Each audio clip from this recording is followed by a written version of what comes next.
Sa pangbalwarte ng Maute Group ang napasok at nabawi ng militar sa pagpapatuloy ng bakbakan sa Marawi. Ayon sa hepe ng AFP Western Mindanao Command na si Lieutenant General Carlito Galvez, ito ang Abbas Hospital na akuta raw ng Maute Group at nabawi ng militar kagabi. Tinding bakbakan ang hinarap ng mga sundalo para mabawi ang ospital. Sa kada 100 metrong inaabante ng mga sundalo, 10 buhay ng sundalo ang nakataya.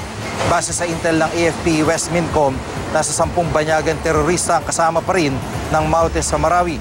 Mga veterano raw ito ng ISIS sa Mosul sa Iraq. Isa pang balakid sa kanila operasyon ang mga hawak na hostage ng Maute. Bukod dito, ginagamit din ng grupo na taguan ang mga moske na hindi tinatarget ng airstrike ng militar.